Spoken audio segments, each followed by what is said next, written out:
All right, we are back with another edition of Sunday Night Astro Live. What's happening? It's me, Robert Phoenix, and I need to change a setting here a little bit. I just have to drop down some of the lighting contrast stuff here.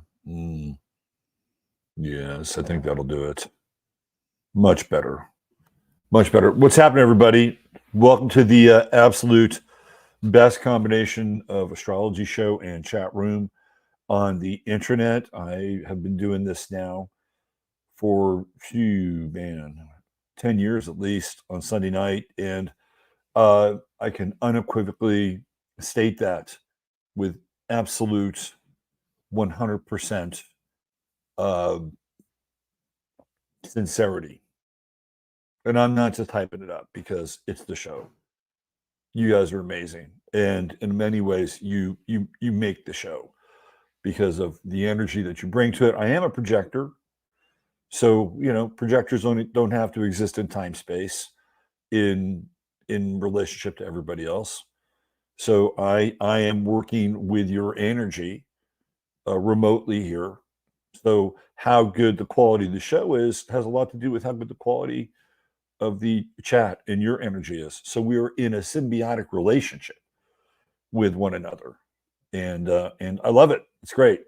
It's always the highlight of my week to be here. It's the last day or the first day, depending upon how you view the days of the week. But either way, it's a great day to get together and share some adventures in astrology, which we are going to do tonight. And there are three main areas of discussion, plus we'll have a few offshoot discussions. The one chart I really want to get into tonight is Nikki Haley's chart. And it's really interesting because Nikki Haley is born on the 20th of January. So depending on the time of day she's born, she's either going to be 29 Capricorn or 0 Aquarius. I'm going to make a case for her being 0 Aquarius tonight, and you'll see where I'm going with my case. And she's got a frightening chart. She's a frightening person, but you know that already. We don't need astrology to verify that, but it's always good to get the verification and validation from what's going on there. We're also going to revisit Elon Musk's chart, and it's been a while since I've looked at his chart, and there's a couple things. Well, right now, Elon Musk has done something that I've never seen anybody in the world of industry, commerce, or technology, entertainment ever do. And that's take on the third rail, the administrators of the third rail. Like, he's going out of his way to not make a lot of friends when it comes to things like anti-Semitism or the accusations of anti-Semitism, being unashamed to speak out for so-called white people. All of a sudden, Elon Musk is kind of on an island here, and in a way that I've never seen anybody do it. So I think it begs us to kind of go back and revisit his chart. Also, since he spends a lot of time here in Texas, I relocated his chart to Texas. So we're also going to look at his relocated chart, which gives a very different version of Elon Musk versus the birth chart, which comes out of Pretoria, South Africa, which is interesting in and of itself. So we're going to take a look at Elon Musk's chart tonight to try to get a handle on this really fascinating, what seems to be a one-man crusade against these gatekeepers. And he has one of the largest platforms on the internet in order to launch a campaign against the gatekeepers. Now, keep in mind that a lot of those gatekeepers are on his board, which is a little known fact, right? Like BlackRock has shares in Twitter. It just so happens that Elon Musk has the most shares. So we have to take some of this into account to some degree, right? But when we get into his chart, you'll kind of see where Elon is a wild card. And again, I'm not here to, give him a man hug. He still wants to put chips in people's brains. Although, given the fact that we're going up against AI, who knows? It may be our only option in terms of fighting it on its own terms. I mean, I do think that naturally we have spiritual gifts and powers that have been granted to us that for many reasons are thwarted, atrophied, shut down, subverted, you name it. So we have that stuff within us. It just so happens that during this period of our evolution, it has been very heavily on the technological side. So we're going to get into Elon tonight. We're also going to take a look at, for all intents and purposes, the day the Civil War started, and well, it didn't end, but started, and why it's important astrologically to the time we're living in. And if we have enough time, we'll do a little cruise through the sign of Sagittarius, which is nearly upon us. So maybe we'll go through some Sagittarian personalities, like we always do at the beginning of each month when we have a new sign, and kind of cruise through there and ad lib a little bit and see if we can derive a little humor out of some of these. Oh, look who's here.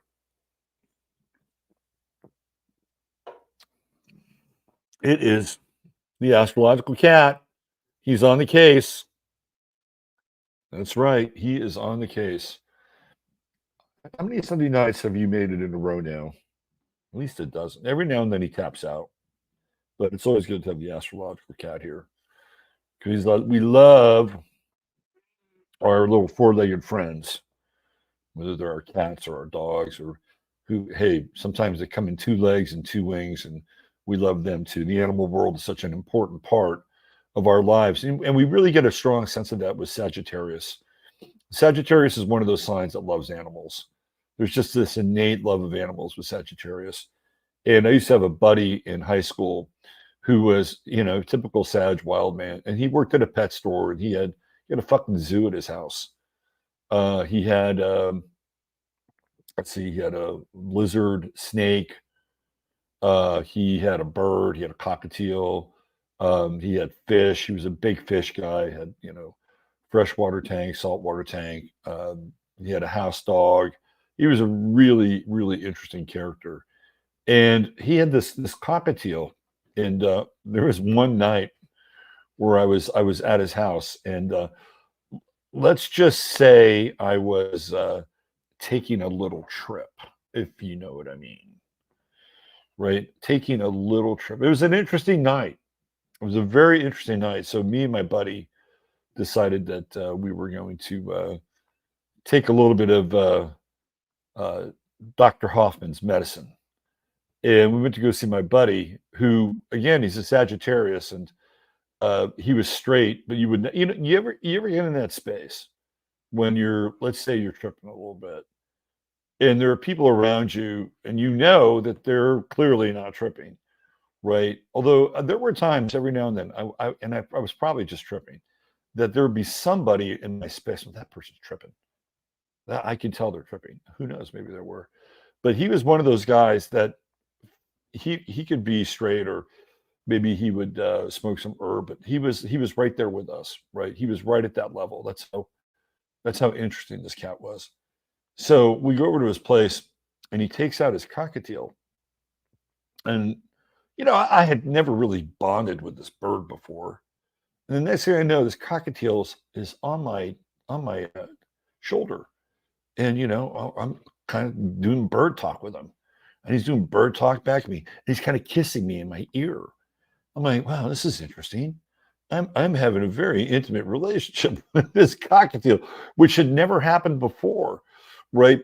So, I mean, somehow Dr. Hoffman's medicine had changed my vibrational frequency. And so therefore the bird must have just felt like, okay, safe, like I can vibe with this guy. I don't know what it was, but in that moment I was like Robert Blake, and that bird was like Fred. and we were bonded. It was a very, very interesting night. It was a super interesting night. And there was this one moment where me and my friend and my other friend, we were in this place called Alum Rock Park. Some of you in San Jose may know this place. Long time ago, it was a German resort, and they actually have hot springs there. They have hot springs. You can smell sort of the the sulfuric fumes of those hot springs way back in the day when we used to hang out there. So it was that night, and the three of us were climbing up the side of this mountain. I mean, it was like, oh, yeah, what the fuck, we're just going to go climb up the side of this mountain, tripping our brains out. And I was a bit of a billy goat. I could climb. And my friend who was with me, the one who was, on Dr. Hoffman's medicine, he was really struggling. I'll never forget this. I'll never forget this night. He was really struggling. He was like sliding down the hill, and he was just having this really, really hard time. And this was a guy who, I think he was a high school quarterback and he played tennis, whatever. And I remember having this feeling like this guy's going to have a hard time in life.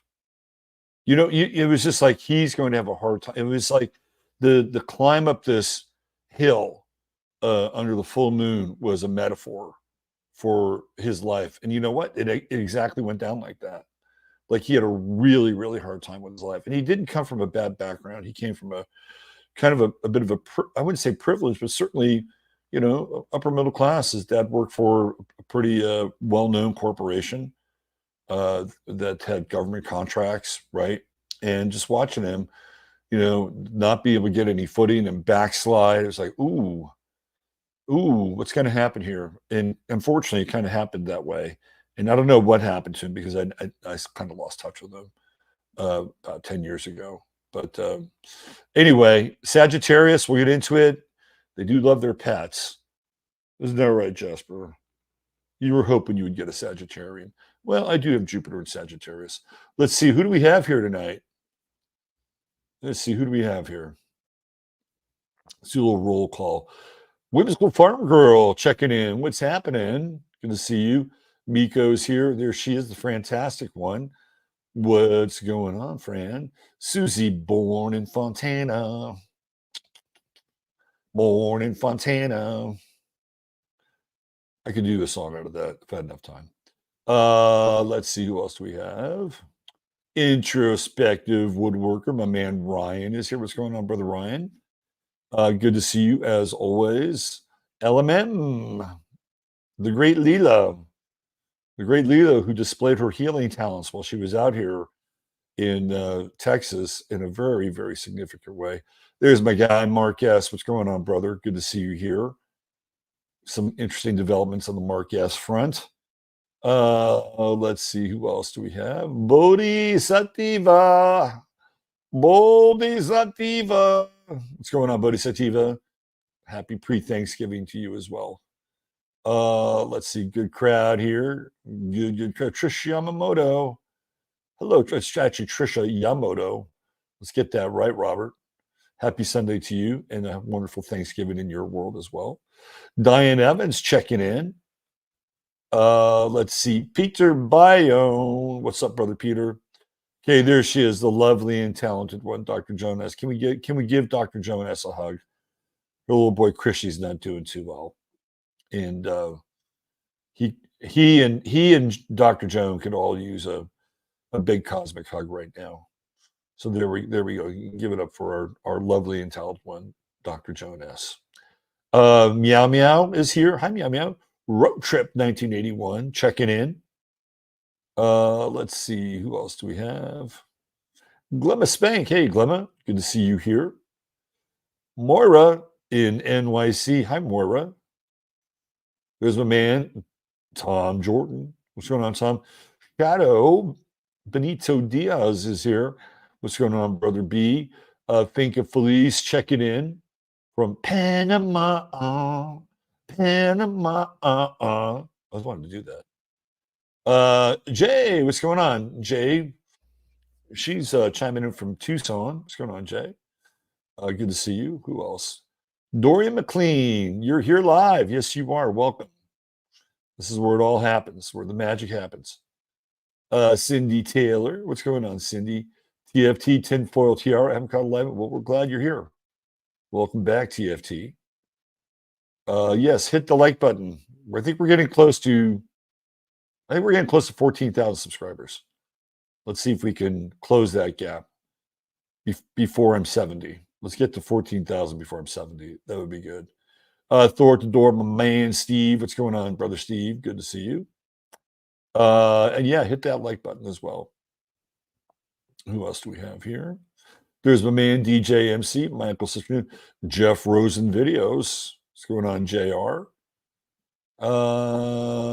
Okay, just going through the list here. Claire, we got a Claire sighting. What's happening, Claire? Clairvoyant in the house. Cato. Evening back to you, Cato. We got Joan W. joining us. Rainbows and butterflies. Rainbows and butterflies.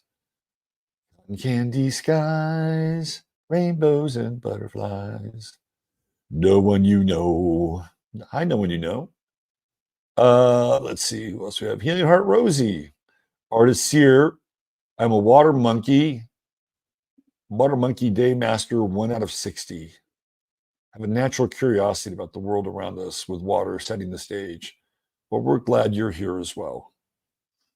Welcome to the show. Atlantis Rising checking in. Hi back. Let's see who else we have.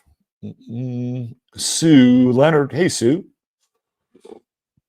Good to see you. Matt Moon Crazy buffering. I'm not sure what to. Hey, when I get into the new spot, we're gonna have better internet. Better internet, I promise. Integrity and Karma, checking in. William Pals. Hello, William. Misbehaving too. Flat Earth hippie. Days of Strength. Elizabeth Bryan. Hey, Elizabeth Bryan's with us tonight. Al Bruno, listening and from work as usual. Good to see Al Bruno. Mickey King, a long timer. Hi, Mickey. Glad you're here. I heard in Telegram that Javier Milei, the Donald Trump of Argentina, was like a president. That guy's a trip. He is also a card-carrying Zionist. So it's really weird. It's like you can't be on the right and be whatever country first without having to whip out your card-carrying or your Zionist club membership. It's like if you're not, I guess you're an anti-Semite and a Nazi. Nimrata Nikki Haley Randawa, yes, that's her name. She has a crazy look. She is. Hey, Maria, good to see you. Maria Deonge, Arenel. Let's see. Rule of the night on the sun's day is Jupiter. Great night to expand. Yeah, I like that. Let's see who else do we have here. Cynthia Cluth. She seems creepy. She is creepy. Some people think she's a man. What do you guys think? Do you think she's a man? She's got that fucking, boxer's jaw. She's got that Dolph Lundgren jaw. That almost qualifies her in some ways. Don't let Nikki scare or scam you. We're going to get into her. The Scaled Raven checking in from New Mexico. What's up, Scaled? Steve Borg, resistance. Resistance is futile. Resistance is futile. And yet Musk is still a government contractor. No, yeah, he is. He gets money from the government. Been getting money from the government for a long time. Dusty Blue. What's going on, Dusty Blue? Nikki and Marianne Williamson both rub me the wrong way, but it's politics, and they're all they're very different, right? Like Marianne Williamson comes from a wealthy family out of Houston, born and raised, and what's the name of that? River Oaks. She comes from the River Oaks neighborhood of Houston, so she's tawny. And I think where did she go to school? I think she might have gone to school, University of Houston or Rice or someplace like that. But Marianne Williamson, there were people who used to go to Marianne Williamson's services when she was doing these kind of non-denominational services back in the day when she like in Malibu or whatever. And I know people who would go to who went to them. And these are people that I would not consider like, liberals or progressives or, fruitcakes. But they were seekers at the time. A lot of us are seekers, and a lot of us have had weird stops along the way. Am I right? I mean, come on, if you haven't had a weird stop or two along the way, you're not seeking. If you're checking things out, you're going to check a few things out. And they told me that the stuff that Marianne Williamson used to do at these services was really powerful. Take it for whatever it's worth. And I think this was maybe a time where she was, diving into the Course in Miracles or, whatever, right? I think that was in her bag. And a lot of people were experiencing, some very, very heady stuff, during that stay there. And maybe that's true. Maybe that's true. I think we all have the ability to channel things, especially if we have the right astrological influence in our lives at a certain point in time. It makes us more open. And the one thing I will say about Marianne Williamson, and then we'll move on from her, is that she was the one person 4 years ago when she was part of the Democratic debates. I don't know how she got on there.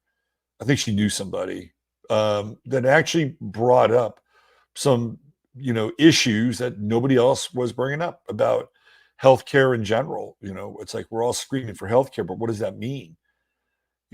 She started to kind of take on this idea of big pharma, and it was like, you don't do that. If you're a candidate, you keep your mouth fucking shut about big pharma, or else they'll shut you down.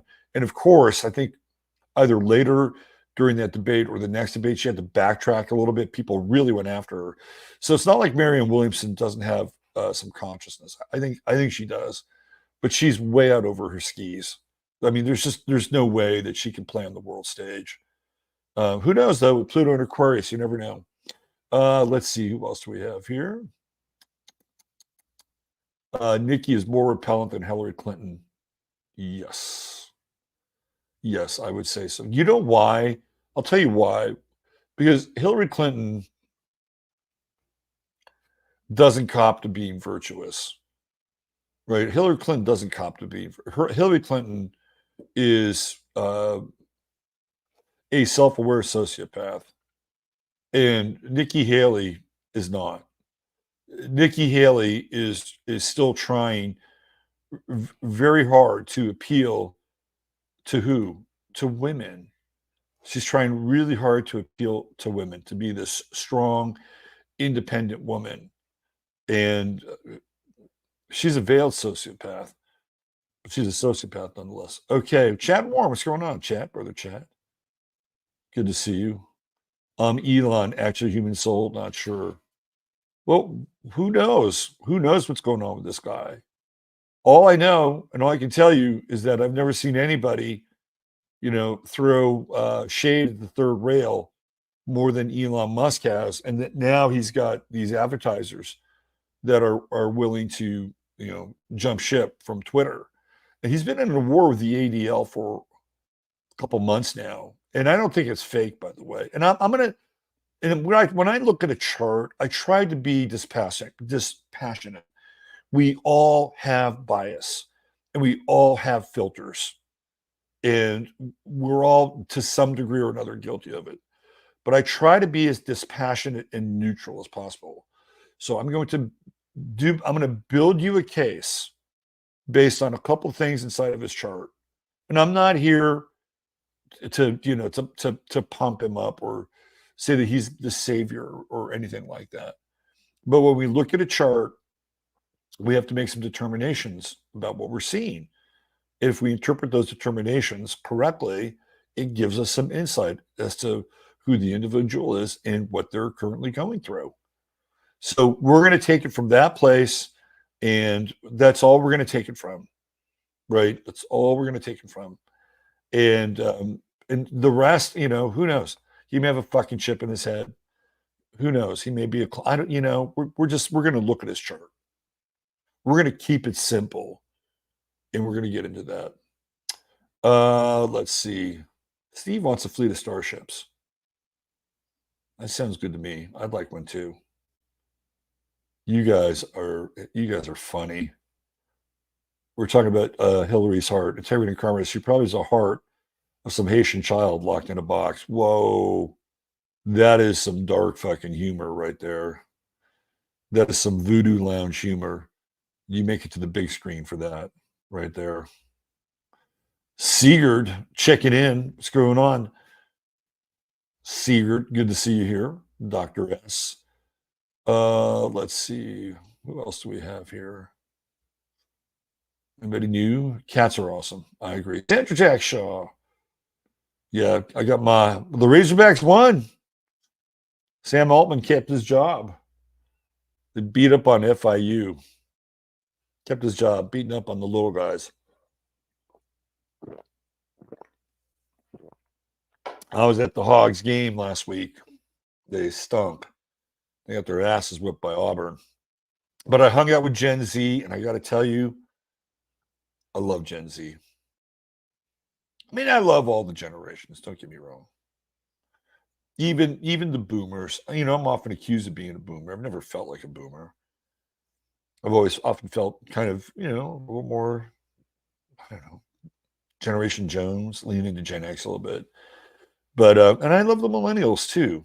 I love the millennials, especially when they go through the fire. When they go through the fire and own their place in the universe and the culture, boy, millennials are really, really good. But they have to go through the fire. But Gen Z, I love Gen Z. I talked about this last week a little bit, and I went to the Dads Week at the University of Arkansas, so I get to hang out with a bunch of dads who produce these Gen Z kids, and the dads were cool, and the music at the cookout was nothing but 70s rock and like early 90s grunge, and you couldn't get better if you ask me for an outdoor cookout at night, right? Playing the fucking classics. And they knew, right? That's a generation that's just like dialed in on that. And it was great. And I met his frat buddies, and I it's really interesting. I've got like 4 planets in the 11th house.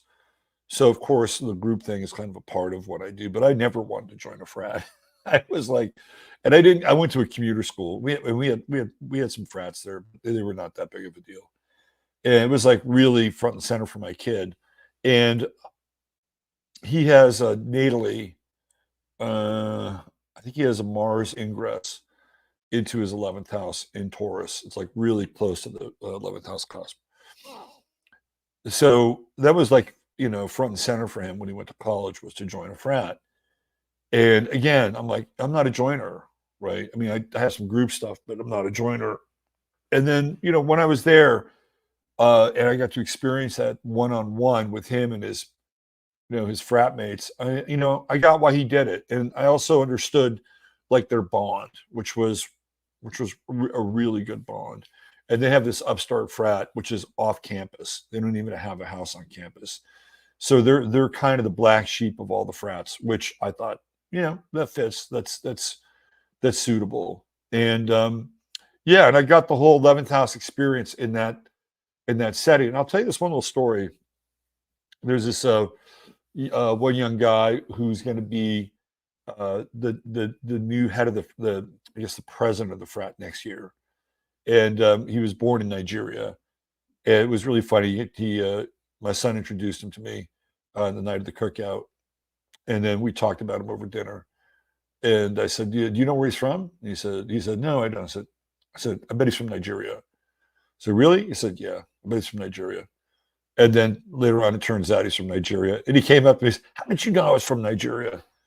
He said, "It's just a vibe thing, man.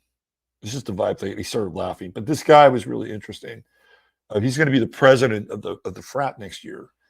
And we're walking back to the apartment. It was me, my son, him, and I think 1 or 2 other guys.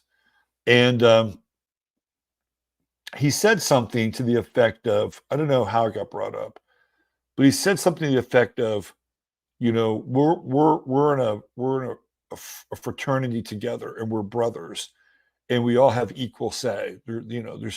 There's no place for tyrants in our group. And I thought to myself, that was a really enlightened thing to say, just in the midst of kind of average conversation and banter, right? That was like something a leader would say, and somebody who takes the whole role of the frat and their kind of um, horizontal relationship seriously. Well, it was pretty impressive.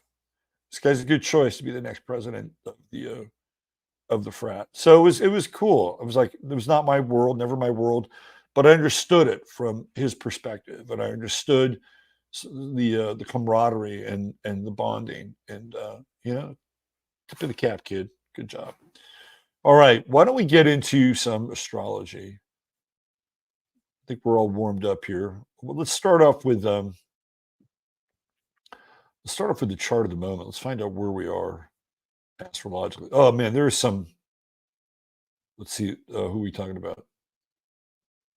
Oh, the 19th has some real. It's a rogues gallery of people born on the 19th.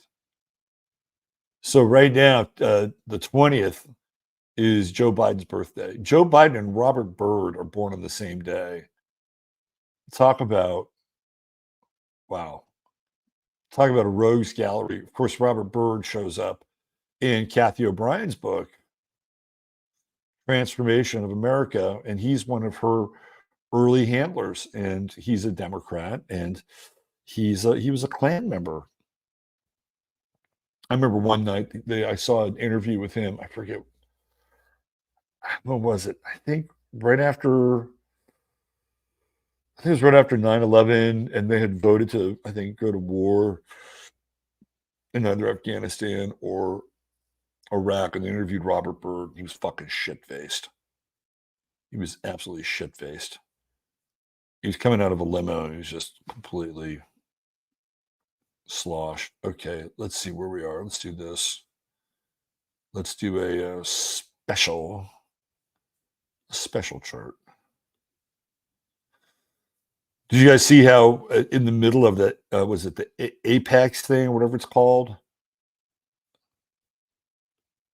Did you see where at one point Biden just got up and walked over to Xi in the middle of the meeting? Did you guys see that? Like, what the fuck is going on there? Well, it's like, okay. We all know he's either a double or a clone or a decrepit version of himself.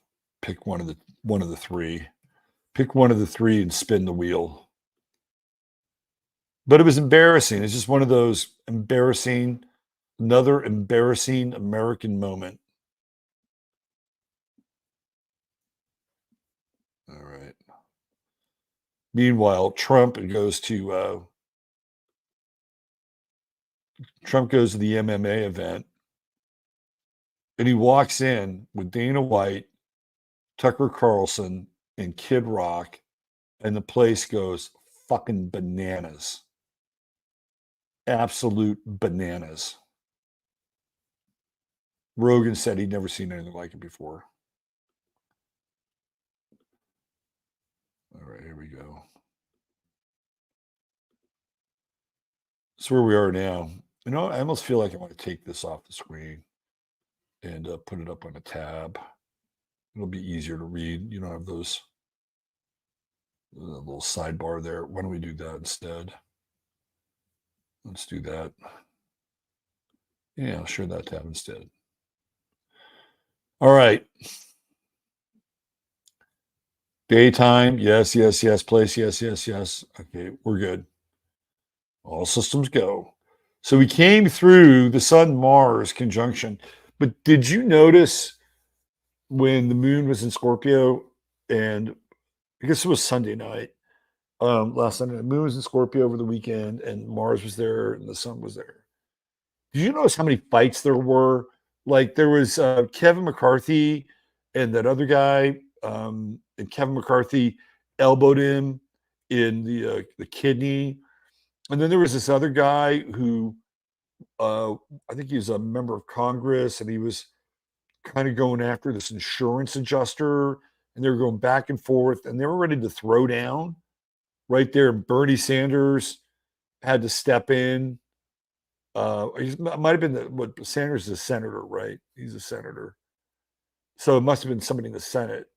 It was weird, man. It was like they were going to fucking fight. And then McCarthy and this other guy was going to, I mean, there was just violence in the air, violence and retribution. Yeah. Did we manage to slide past the significant carnage? Well, I don't know.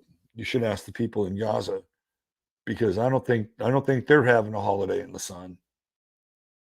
They're clearly not having a holiday in the sun.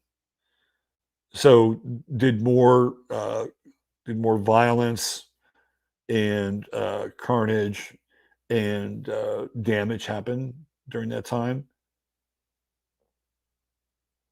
Probably.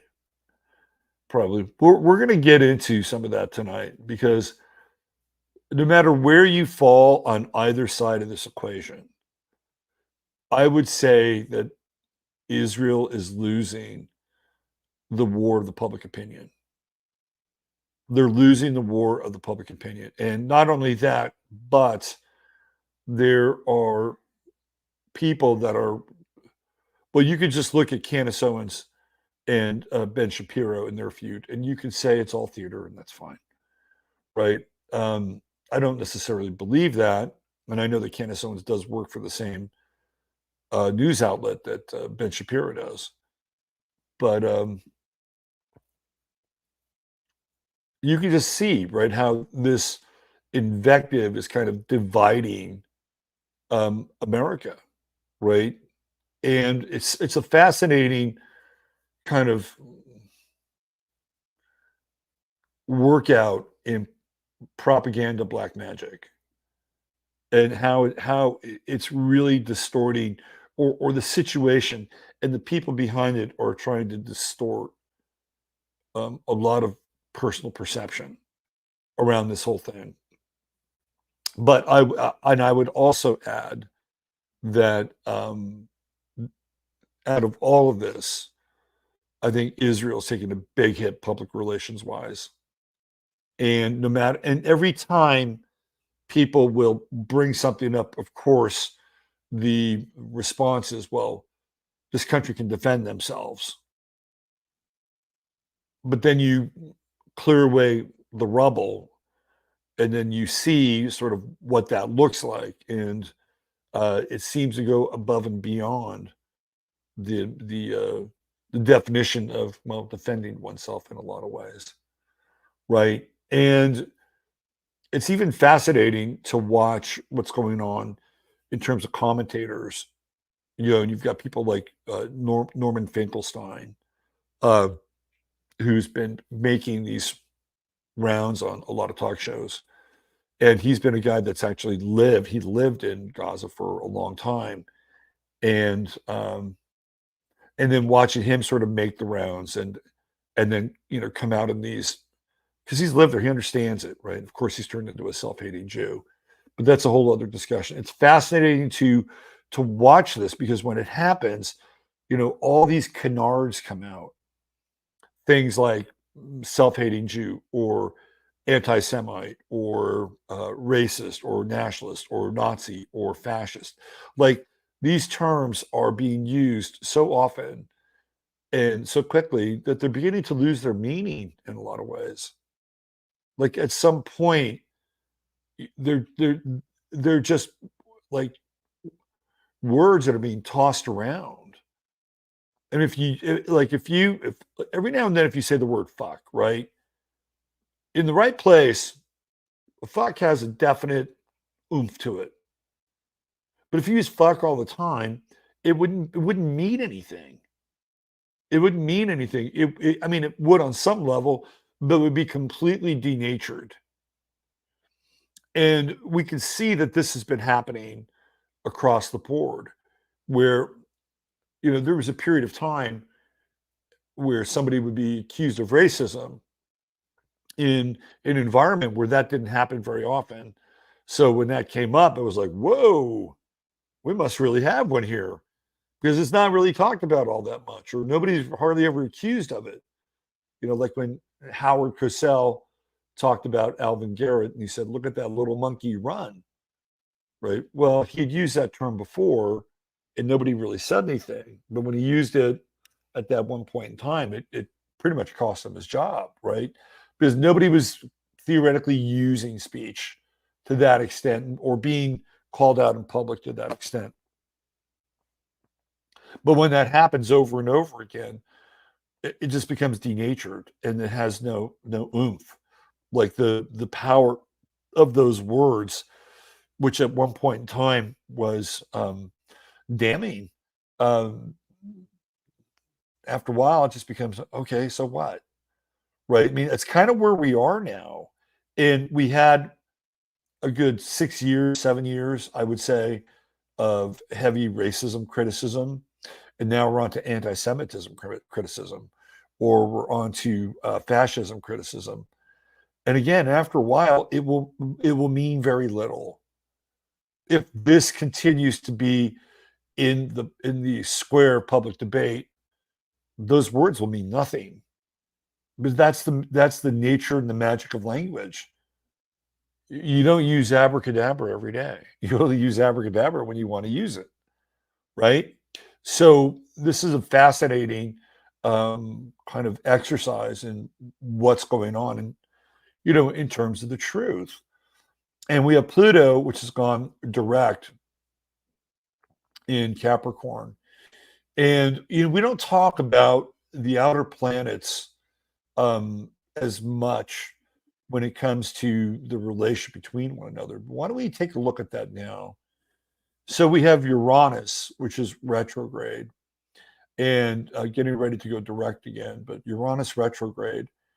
And it's in this trine with Pluto. So when we get into these outer planet aspects, in many cases, they're going to impact the collective, right? They're impacting the collective. And with the Uranus Pluto trine, and once Uranus does go direct, the change, the radical change that can happen during a transit like that culturally, because remember Pluto has a lot to do with our whatever culture it's representing. But in Capricorn, it's really sort of the apotheosis of culture, right? It hits that kind of 10th house place. So when Uranus comes in trines, these changes happen very quickly. And sometimes they can be for the better. Sometimes it's just really rapid change, and hang on to your hats, right? Now, the retrograde is interesting because when we think of Uranus, it represents kind of this radical expression. It's radical expression, it's explosive, it's radical, it's creative, it's destructive, all those things that we know and love about Uranus. But when it's retrograde, and that kind of energy is being put into the world, I think it has a reverse effect, which is what we're talking about.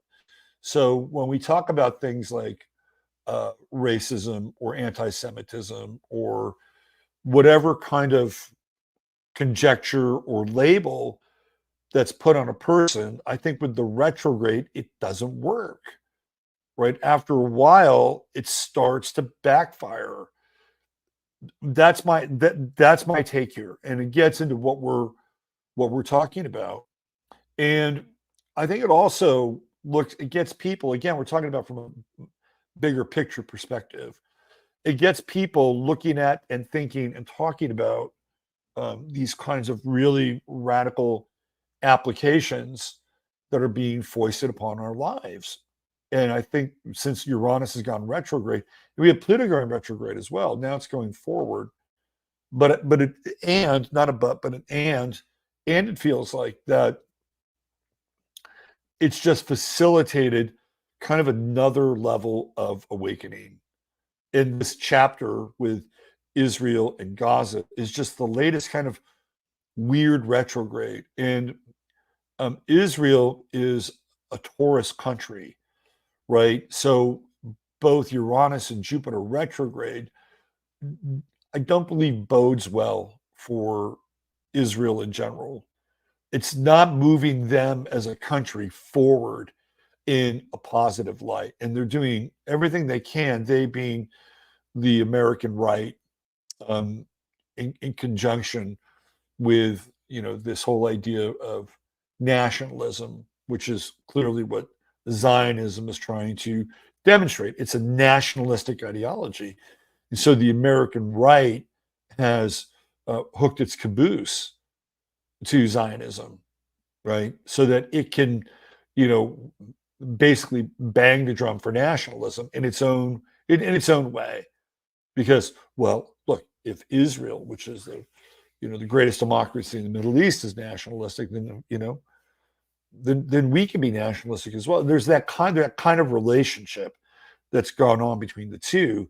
But unfortunately, it's not standing up under the scrutiny of empathy and a much broader sense as to like what is going on within the boundaries of that country, right? And to me, that's the retrograde. And so when you have somebody like Mike Johnson, who's an Aquarian, and he's a nut. Mike Johnson's a fucking nut, right? He is a nut, and he's an Aquarian nut. Like, you don't know where that guy's coming from. I mean, you think you do and you don't, right? But he comes right out, right, on the first day. He's Speaker of the House, and he says, I'm going all in on Israel and funding, and there are, and he's like, and so there are these people who are on the right, the so-called right, who are, hugging the dispensationalist tree. They're like, yeah, great, you're speaking our language, you're fulfilling your role in prophecy. But then there are other people who are not wired that way, who are perhaps a bit more libertarian or perhaps a bit more American first. And they're like scratching their heads going, what the fuck is this guy talking about, right? This is what I'm referring to. And it's funny because he's an Aquarian and Uranus is the ruler of Aquarius. So we're starting to see these things. Now, the trine is interesting because there still is this flow between the two. But in order to move forward, I think there has to be some deconstruction. So we're witnessing the deconstruction of these faulty premises, right? If we really distill it and boil down, a lot of these declarations are built on faulty premises. Like it's just it's just convenient to slander somebody who has a point of view that is not only different, but when you use a form of logic and reason attached to it, it stands on its own merit, right? And one of the examples that I give around this is that, and I've talked about this before, and again, this is all the retrograde part, right? Because retrograde, there's a deconstruction. You have to deconstruct some things. So there was this guy from Columbia who went to Harvard, and he's one of these heads of industry in Columbia. Who knows what the fuck his company is? But he'd gone to Harvard, and he was sending money to his alma mater, and he happens to be Jewish. And when these protests broke out in Harvard, and of course they were led by these pro-Palestinian organizations, some of which are from the school, some of which are not. A lot of these schools have open campus policies, so off-campus groups can come on. And he was pissed, right? He's going to pull his funding. He's going to pull his funding because Harvard allowed these people to protest a cause that he feels passionately about. Well, that's hypocritical because he helped fund all those people that got to that place and arrived at their philosophical positions based on what was being taught inside the four walls at Harvard, right? So it was okay for him to give his money until ultimately that money wound up going into the re-education of young people who did not stand arm in arm with his cause, right? It was okay until then. Like they could crank all those, all those fucking crazy ass leftists, they could crank them out and spit them out to the American public school system. Oh, that was fine. But when it came to his cause, it was not fine. So this is what I'm talking about. He was participating the whole time in the education and the support of those people who then came out and said, we don't support your idea, or we don't support, your country or your cause or your political belief. So this is the Uranus retrograde. And people are starting to kind of wake up to these things, right? It's like, no, this doesn't make a hell of a lot of sense. So what do we see? We see hypocrisy. We see, that's a completely hypocritical reaction, right? There's another thing here I want to talk about with Uranus. And this is all about moving forward. I guarantee you, once Uranus moves forward, that we're going to see a lot more action and legal cases when it comes to people who were told to do things during the 2020, 2021, and to some degree 2022 period. And you all know what I'm talking about, because it's the body. Your Taurus is the body. And I can tell you right now, I'm seeing all these suits kind of being lined up, and we're having more and more so-called experts coming to the table. And it's going to be a very interesting time when Uranus goes direct, because it's also going to have this sextile going on with Neptune and still the trine with Pluto. So let's take a quick gander and let's get Uranus direct on our radar. Let's do this.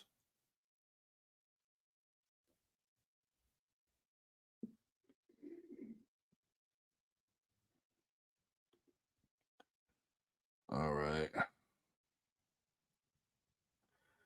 Uranus direct.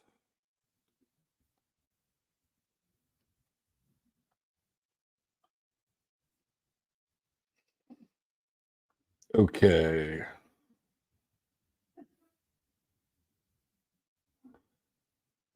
So Uranus is going to go direct in 2024.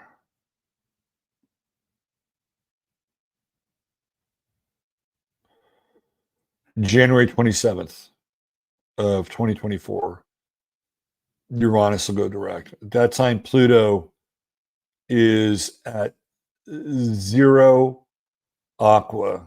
Now, Pluto does retrograde one more time in 2024. And it goes all the way back to 29. And it's the last time. And then we're going to have Uranus goes retrograde on the 1st of October. So if we go out to the 30th of September, Uranus is going to be at 26, Taurus, Pluto's going to be at 29, Capricorn, and Pisces is going to be at 28. I'm sorry, Neptune's going to be at 28 Pisces. So all three of the outer planets are going to be towards the end of their degrees through the transit, although, of course, so November is the last time, just before the election, right? On November 20th, that's it. We are in Pluto in Aquarius for good. And a lot of people say we won't have an election. I don't agree with that. I think we will, but it's the last one. It'll be the last election. And then finally, we get Jupiter going into Gemini. That's much earlier in the year. But the biggies, right? The big three at the end, that'll be an interesting time. And it's just before the election, the big election. They're all, Taurus is in the Capricorn decan. Uranus is in the Capricorn decan. Neptune's in the Scorpio decan, and of course Pluto is in the Virgoan decan. So that'll be very interesting. And I just see when Uranus goes direct that, again, it's the end of January, and Pluto will be in Aquarius, and then Jupiter will also be direct. Yeah, that's my take on it. Let me go back to the other tab. Where are we? Right here. Okay. All right. So that's the outer planets. We also have Neptune in sextile with Pluto. And it feels again to me like there's this purification process happening. Again, Neptune's retrograde, right? Neptune's retrograde. And it feels to me like there is this element of exposure going on. We were just talking about Nikki Haley and Marianne Williamson earlier. And we've gone through since really 2016, which seems just like yesterday, but you know, it'll be 8 years since 2016 when they crank this sideshow up next year. But since 2016, we have been baptized in these very cold and dark waters of awakening. I mean, if you think about it, like so many people since 2016, and a number of them through COVID, where they had time in their hands. We had Layla Gray on the show a couple of weeks ago. With time in their hands, man, what did they do? They went on the internet. Like, what the fuck is going on here? And they used that time to wake up. So there's a refinement process happening with Neptune retrograde and this sextile of Pluto. And it feels like, again, intuitively and spiritually, people I think are having a greater understanding of what's real or what's not real. And maybe you have to get to what's not real before you can wrap your arms around what's real. Right. So the outer planets are playing a very, very interesting role. Like they're reshaping the collective. And I also feel like with Neptune retrograde, people are far less willing to swallow the propaganda. I mean, the outer planets, especially Pluto and Neptune, are critical for the application of propaganda. So when Neptune's retrograde, it doesn't go down as smooth or as easy. Or when it goes direct, or when it's direct, it's like people are much more willing, I think, to just kind of jump in the water and go with the flow, to use two kind of hackneyed cliches, but it's true. So we've seen, when we look at, uh, the re-words or the re-roots, like resistance is one of those words. Anytime you go into retrograde, I start to look at those words that have re as part of its prefix, right? Like realign, readjust,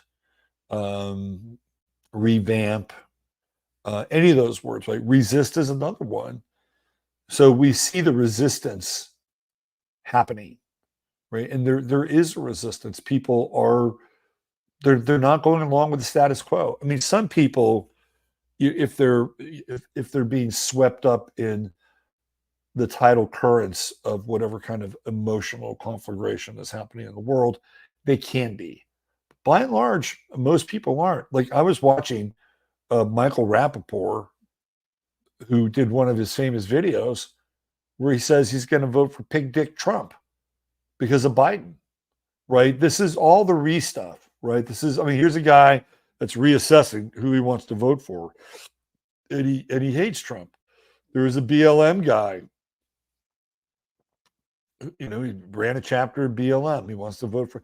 Look, and I think what he wants to do is he wants to vote for the idea of Trump, and maybe not necessarily the man himself. And I think Rappaport is also thinking along those lines because he hates Trump.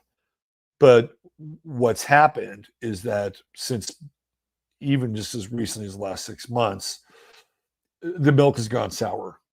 the milk has gone sour, and everybody knows that this guy, whoever he is, who's ever playing him, whatever, whenever they roll out the reanimated cadaver, who the fuck knows?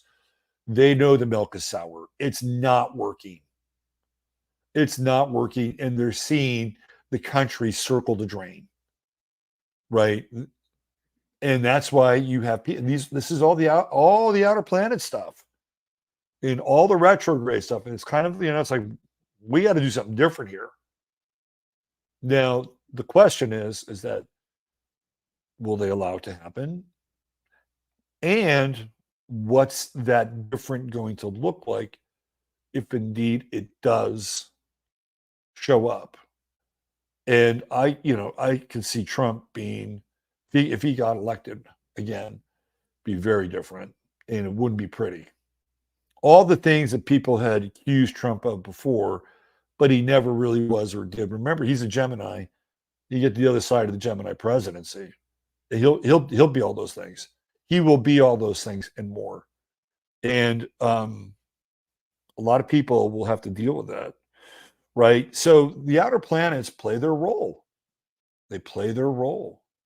The other thing too is, remember we had when Saturn went into Pisces at 0 degrees, there were some interesting things happening religiously. And another thing just happened, I think not long ago, a couple of nights ago.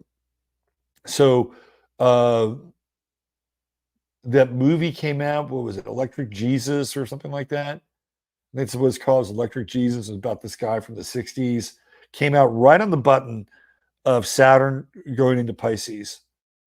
And then they had that event at that religious school in Kentucky where they had just kind of a regular morning service, and something happened in the church, and it was infused with all this like grace and light and love. And they kept this thing going for weeks. That was when Saturn was at that 0 degree Pisces. Now, I had heard, and I can't confirm this, but I had heard that there were, this is not the first time, that there were at least 200 Muslims in Gaza who all dreamt about Jesus simultaneously. Have you guys heard about this? It's not the first time it's happened. I think it happened again when Saturn was in Pisces early on. Like there were large swaths of Muslims who were all dreaming about Jesus simultaneously. Now, of course, if you're arch and cynical, you say, well, that technology really worked, didn't it? They got them all to dream about Jesus. Maybe that's true. Or maybe they were in a collective dream. And that happened apparently a few nights ago in Gaza. So you had 200 Muslims all dreaming of the same experience. So we have to keep this open, right? It's 0 degrees, 0 is open. We have to keep the possibility open with Saturn here and Saturn in Pisces. And what other kinds of, I wouldn't say miracles per se, but what other kinds of works of the divine are we in store for? And we have the moon at 22 Aquarius, and it fits because we're talking about Marianne Williamson tonight. But tomorrow we're going to have this moon moving into conjunction with Saturn. It's a very interesting conjunction. Very, very interesting conjunction. Particularly because of these planets that are moving closer into Sagittarius, right? So in this mathematical square. And it feels to me like tomorrow there's a lot of energy tomorrow around what's happening in the Middle East. And I think what we'll see it as both simultaneously strident and humanitarian. Like, I feel like the strident energy of the situation is going to be on full display. And remember, that theoretically is the area of the 3 great religions, right? The Abrahamic faiths. So when we go into Pisces, there is a lot of focus and scrutiny through the Saturnian lens on those faiths. And of course, the moon brings with it a collective energy, and it'll be very interesting to see what happens tomorrow. It almost feels like an event that sort of turns the public's perception of things. That's what it feels like. An event. And when you deal with the moon, you're dealing with the forces of the subconscious, and you're in a much more kind of archetypal realm. It's not Babylonian. It's not lit up for everybody. It's almost like the events emerge, especially in Pisces. They really emerge out of this collective space. It almost feels like one of those days where something strangely miraculous happens. Like I don't know, like a visitation or something, right? Like what do they call it? Medjugorje, whatever it was. Like something along those lines. Especially because the moon is fairly new here, right? So it has a lot of energy. This is a fresh moon, and in Pisces, it really conjures up a lot of imagination, and some of it is also dark too. I mean, there is a very dark element in a lot of ways because we're still in Scorpio, and we're going to be in Scorpio for another 3 days, right? So yeah, we can't negate sort of that dark momentum that Scorpio is, even though the sun is now on the other side of Mars. Um, yeah, we have Mercury in Sagittarius. This is the time for everybody to put their foots in their mouth by saying things that are painfully and obviously true, but so painful and obvious that it gets you into trouble. Um, but it's got a nice sextile with Venus, and that they've been kind of tracking each other for a while. So it's not like you can't say your truth and have a harmonious or balanced delivery with it, which you can. We're coming out of this Venus moon trine. The moon is sort of separating here. So over the weekend we had this moon and Venus and trine. That moon is at the an Aquarius, which is it's pretty friendly, kind of kooky. The moon in Aquarius is kooky. It's a kooky moon. It's very voyeuristic, which I've talked about. And there's unusual emotions with the moon. They're like strange, odd emotions, and sometimes no emotion at all. It can be very kind of cold and devoid of emotion. But yeah, I hope you have experienced some of this over the last 24 hours where, we had the moon trine Venus and that sextile with Mercury. It would be a good time to bond with people and to have empathy. But it's not empathy in your typical emotional sense. It's more empathy in terms of a relational sense or shared values and ideas. Um, so the last 24 hours, I think, have been really good for that. Now, even though the moon moves on, we still have this Venus sextile to Mercury. The other thing about that Venus sextile to Mercury is that if you have suffered a wrong in, I don't know, however long, last few months, there's a really good chance, really, really good chance that with that Venus sextile to Mercury, you'll witness that wrong either being reversed or the person who was the offender, the person who was the offender in your life, you will witness that person go through something that is either similar to what they theoretically accused you of or their own trial or travail. This is a very interesting time for that. It's kind of like justice is catching up with the perps, with this Venus sextile with Mercury. It's what it feels like. Justice is catching up with the perps. And of course, Mercury is in trine with Chiron.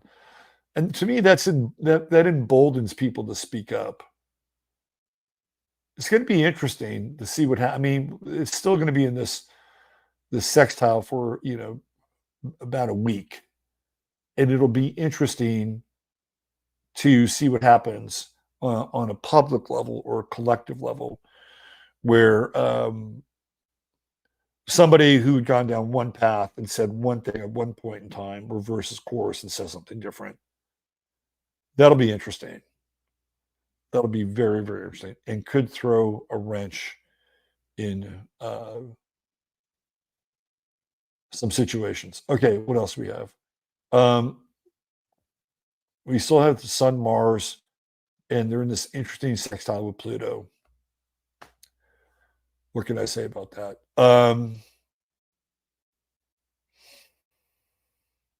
Yeah, put your shoulder down and work for deep change in your life. I think this is one of those sextiles where if you really commit, let's say you wanted to change your body, if you really committed to changing your body or committed to finding an internal source of power, whatever that is, resolve, like resolve. Let's say you wanted to stop drinking alcohol or stop smoking weed or whatever. Like this is a really good aspect for that because you're dealing with fixed sign and Pluto being the ruler of Scorpio, which is a fixed sign, but in a cardinal sign, which initiates. So if you want to do something like that, it's a good time. If you wanted to, you could even wait maybe 24 hours. So this moon kind of gets up over here on the other side of Saturn and is in Pisces. So you have some of the kind of watery element to go along with it. And it can be easier. If you waited until maybe Tuesday, if you waited until Tuesday, when the moon and the sun are right at that trine position, and Mars is there too, and then in that sextile of Pluto, you'll have some inspiration. Like that's one of those aspects where it's not just you, but doing it for another person. Like let's say you have a child, and you know what? I need to be healthy for this person, right? Because the moon will do that. The moon will give you that extra kind of motivation. It'll connect it up to some kind of emotional content. And when you connect it with emotional content, it lasts longer, it stays longer. So if you wanted to do something like that, just wait until Tuesday. And I know it's like, no time like the present. Just wait till Tuesday because you have the emotional motivation to do it. It'll be good. And the moon will be very close to Neptune as well. And it may even feel inspired at the same time. All right. That's where we are. Not a lot of fire in the sky. We got the true node, we have Mercury, and we have Chiron. Lots of water, so people are in their feelings. Fair amount of earth, which is good, and then we have a sprinkling of air, and that's with the moon that changes. Tomorrow moves into more water, so that'll leave us with Venus, the south node, and that's it. So we're really moving into a much more objective space starting tomorrow. I'm sorry, much less objective, more subjective. That's the word.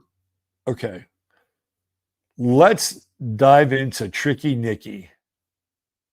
Tricky Nikki Haley.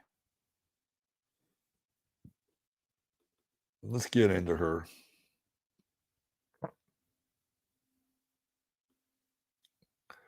All right. So I'm going to throw her chart up here. And then I'm going to give you my reasoning for, because there's no birth time associated with Nikki Haley.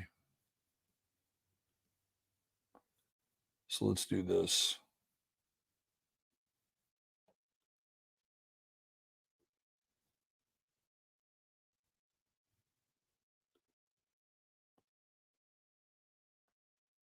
Here we go. All right. There she is. Man, she's got that Dolph Lundgren jaw. You could tell she had really bad acne when she was young. It almost looks like she has a mustache there, doesn't it? Some people think she's a dude. I can almost see that there. She has kids. Are those rent-a-kids? Anyway, there she is. Look at that neck. It's got a long ass neck too. All right. I have her as a Leo rising, which would be right around 7 p.m. Why do I have her as a Leo rising? Well, I'm going to show you.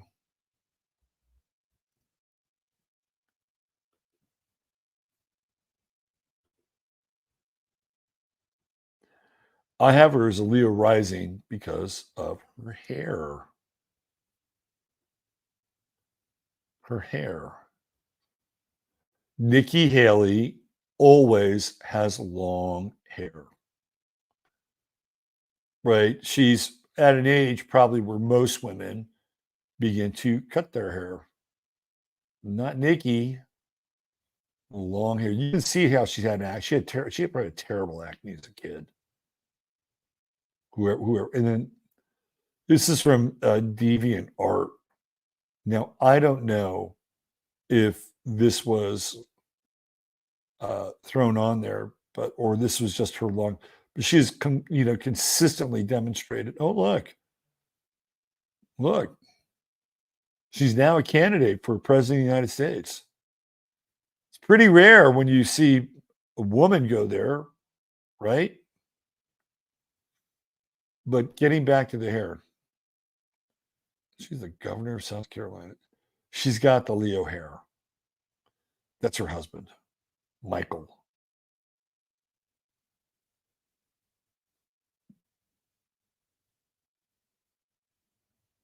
That's her husband. So can you guys see it? Can you see how I'm making a case with Leo rising with the hair? I think it's a pretty good case. I think it's a pretty good case. Now, why is this important? Look at the hair. The hair is omnipresent. It's almost like a brand. The hair is like a brand. It's long. It's long and dark and Raven-esque and witch-like. It's a little short there, but there are very few pictures where Nikki Haley does not have long hair. And to me, that is the sign of Leo rising. Why is this important?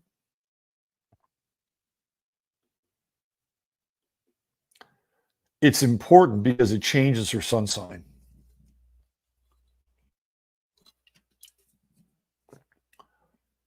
If she would have been born before 7 p.m.,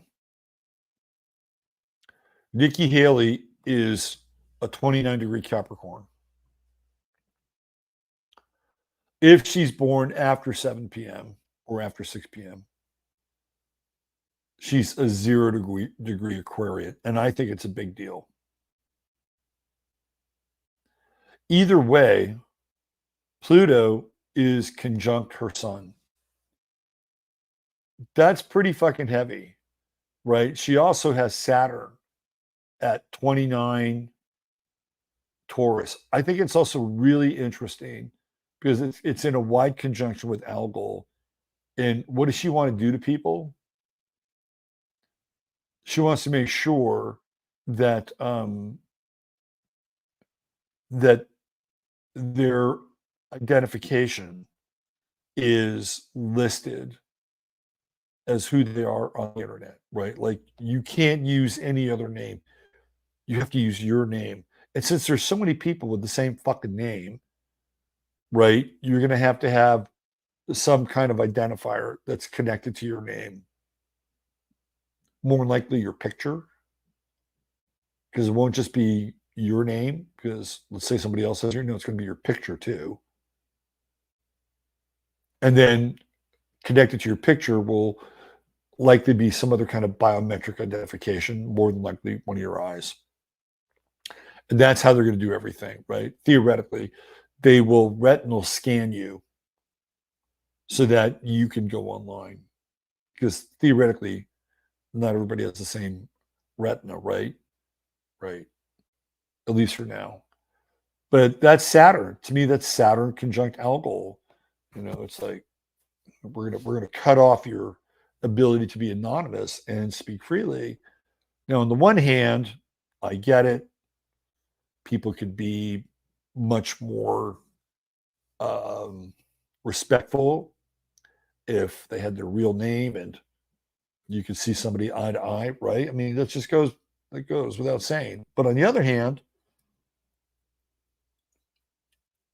what it does is it keeps people from being anonymous and being, you don't want, if you're going to speak out against the system or you're going to speak out against agents, quote unquote, inside the system, even though more than likely they know who you are, being anonymous has always been a part of the American tradition. Like Benjamin Franklin used to write anonymously. A lot of the founding fathers wrote under pseudonyms because what they were writing about was treason. So it's part of a tradition in this country or even in the world to take on a pseudonym. Now she's got a really powerful chart, right? She has a kite, pretty strong kite, and she's got that Sun Saturn trine. And one of the things a Saturn trine will give her, whether you or I like her or not, it will give her a certain amount of gravitas with people. And I'm trying to figure out like who the demographic for Nikki Haley is. Are they trying to like scrape off women voters who are no longer interested in Trump? Right? Is that Nikki Haley's demographic? Or are they just trying to scrape off voters that are no longer into Trump? Is she just going to be the I'll be the best president for Israel and I'm not Donald Trump candidate and I've got long Leo rising hair? Is that going to be her thing? I still don't understand what her platform is about, except for throwing all of our resources behind Israel and then making sure that people here in the United States cannot use social media platforms anonymously. Other than that, I don't know anything about her platform, right? But she does have this Sun Saturn trine, and she's got a Pluto Saturn trine. Nikki Haley is somebody that does not go away. This is somebody who is really fucking determined to become something in her life. I mean, look at that look. Whether you think she's a dude or a dudette, she will use all of her political leverage that she possibly can in order to move ahead in life. And I'm going to say something. With Pluto conjuncting her sun, it's one of those aspects. Even if she was at 20, if she's at 29 Capricorn and Pluto is at 29 Capricorn on election night, Nikki Haley could win. And it has nothing to do about whether or not, let's say, in order for that to happen, Trump cannot be in the race. Because Trump will trump Nikki Haley. But if for whatever reason, Trump is not in the race, let's say he's in jail, drops out, let's say something even worse happens to Trump, and it's just Nikki Haley will win. And even with Trump in the race, would he have Nikki Haley as his vice president? He might. He might have her as his vice president. And if I were him, if he was president, uh, I'd keep a bodyguard on her 24/7 just to watch her, not to watch out for people who theoretically want to do her harm, right? You just need somebody who's got some ears in the situation. But this is powerful. You can't. I mean, it's like, think about this. This is a public person running for public office, the highest office in the land, and either Pluto is going to be on her sun at 29 or it's going to be on her sun at 0. And I do think she's a Leo rising. That is, as they say, fated, right? And when you look at her sun does not have any malefic angles. She's got a sextile to the moon, and she's got that moon at 28 Pisces. Guess what? Neptune's hanging right out on her moon.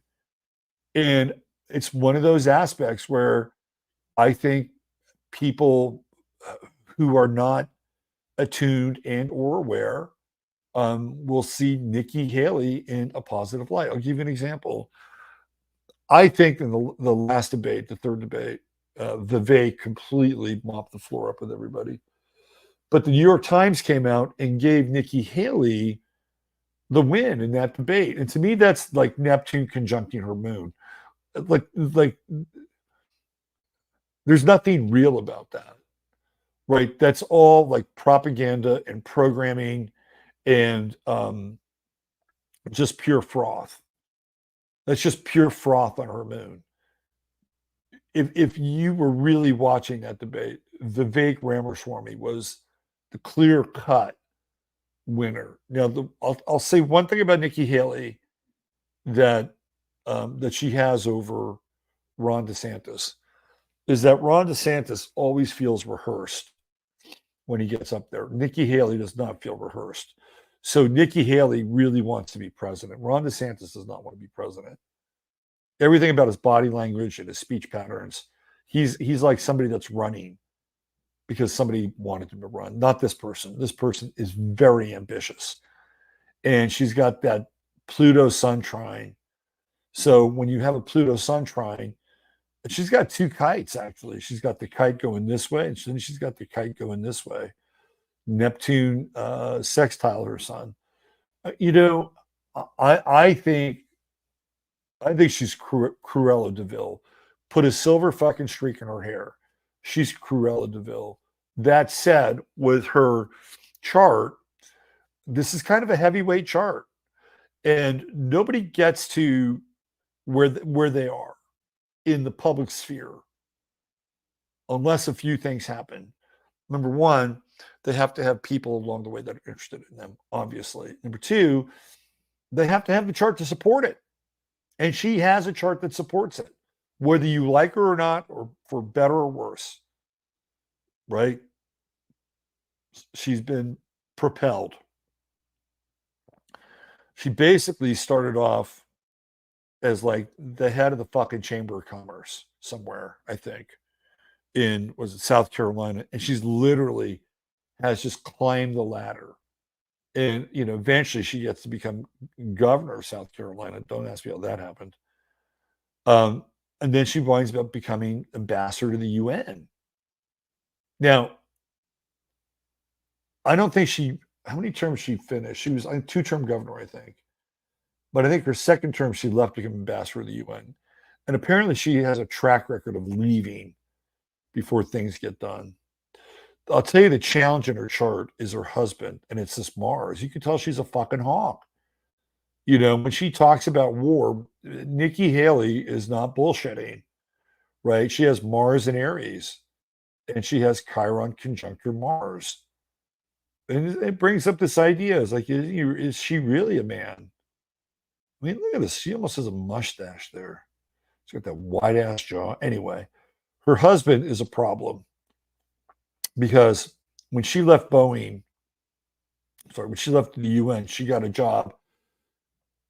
Well, she was appointed to the board of Boeing, and she made all kinds of military contacts. And her husband started his own military defense company. I don't know what the fuck he does. But they started to get clients, and her worth went up to about $5-6 million because she helped out her parents who were in big financial straits, deep financial straits. And so her husband has a client list, and nobody really knows who his clients are. And that can be very problematic, especially since he's a defense contractor and she's somebody that promotes war. This is the problem of her chart. This is literally the Achilles heel of her chart. It's this Chiron Mars conjunction. And here's where we get into the malefics. Squaring Mercury Mars square. Nikki Haley does not give a shit about what you think. She will tell you exactly what she thinks. Some people may like that. But when she speaks, she comes off harsh. She comes off harsh. And she's got Mercury square Uranus, and she's gonna bring up ideas that are kind of radical, like her whole internet idea. And there are some people that like it. Of course, the mantra will be, well, if you're truthful, then you have nothing left to hide, do you? Why are you so afraid? Do you have something to hide? Right? That shit will come out. And she has Jupiter in Sagittarius. And I tell you, people with Jupiter in Sagittarius can be and trust me, I have Jupiter in Sagittarius, and I have it at 25 degrees. So I'm not saying anything that I wouldn't apply to myself. But people that have Jupiter in Sagittarius sometimes can be some of the most self-righteous people on the planet, right? They just know without a shadow of a doubt that they're right and everybody else is wrong, especially when it comes to moral issues. I think Nikki Haley has some problems here, particularly because of this moon square with Jupiter. And to me, that's more like it's like a fault in our system. And she can bring this, this really expansive kind of, philosophical religio perspective. But I think she's got some skeletons in the closet with the moon, and I'm gonna throw that down as her family. I think that's her family is a problem, and it's the money, this money situation with her family, and what she had to do to bail her parents. Her parents had some kind of a fucking boutique business or something. That's the story on Wikipedia. So this Jupiter moon square could also be, they can be very enthusiastic and very effusive, right? But at the same time, it could also be, kind of fascistic. Sagittarius, if we have time, we'll go through Sagittarius tonight. And I'll show you, there are some Sagittarians. They're some of the coolest people in the zodiac, and there's some of the worst tyrannical fucking dictators in the zodiac. And right at the top of my head, there's Joseph Stalin, who's a Sagittarius. So she has some problems here, right? She has some problems with this square. And she'll say things. She has a temper, man. This woman has a temper. She has a temper. You can tell who wears the pants in that family. It's Nikki Haley. And if you cross this woman, she will definitely let you know. And then she has this Venus also in Pisces, which is kind of interesting. But again, it's got these kind of malefic aspects. The sextile to Neptune and the square to Saturn. She'll sell people out. In a professional setting, the Venus-Neptune square will sell people out. In a personal relationship, Venus-Neptune squares they're not the best, right? They're not always the best, and people that have them can be taken for a ride, usually financially, but mostly in terms of like emotional currency and getting burned. People in Venus-Neptune squares they get burned. They wind up taking on relationships that they think they can fix, heal, bail out, like her parents. And a lot of times it takes them down. It's like trying to rescue a drowning person. Venus-Neptune square, it's right there, right? Now the Venus-Saturn square is different. which is you're in it till the end, right? So she's got this weird Venus, which on the one hand has kind of this soft underbelly, and then on the other hand, she's like, I'm not going to let go of anything. That's what happens when you get to, and you can see, like, I think her husband's even older than her. I don't know. It looks like a marriage of convenience on some level. And you'll get that with Venus Saturn squares. It's almost like an arranged marriage in some ways. So she has that. So she's got this soft white underbelly. She'll do deals. She will do deals. She's vulnerable. But on the other hand, she'll do what her masters tell her to do with that Venus Saturn square. And if you're in a relationship with her, you're probably going to play a subordinate role, more than likely. She's got, now she can connect. She can't connect on a public level with that sextile with the moon. If you don't know anything about her, and she just shows up on a talk show. In fact, I saw her on a talk show with some young people. She was very personable. She was very personable. She's got that smile, and she's got the little southern drawl, and she can make people feel like a shitty idea is a really good one because she has some enthusiasm. I've seen it. I've seen it with her. But to me, that's the sextile with the sun and the moon, right? Kind of captures the public imagination, right? And even the moon sextile trine with Jupiter, again, I mean, to me, if this was just somebody off the street and I was just reading their chart, I would say that she has some propensity or degree of kindness at times. And I think, she went into serious debt to, bail out her parents. And maybe again, that's part of this moon Neptune trine. She doesn't have a ton of water. And the water she does have is challenged. I mean, she has challenged water, especially that Venus was squaring off against Neptune and squaring Saturn. The moon is much better. She's got a sextile to the moon. So that's to me that she has a quality of, to some degree of loyalty, right? Like here, I'll say this about Nikki Haley. If she took political money and she promised to do things for that money, she would do them. For better or worse, she would do them. And because she has this moon sextile to Saturn, right? That's like some degree of emotional integrity. So all you donors out there that are investing a shit ton in Nikki Haley, she'll do what she says. And it's right here also with the Sun Saturn trine.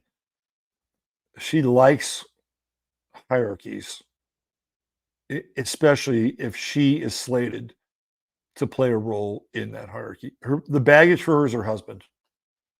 That Chiron Mars conjunction, and then these oppositions.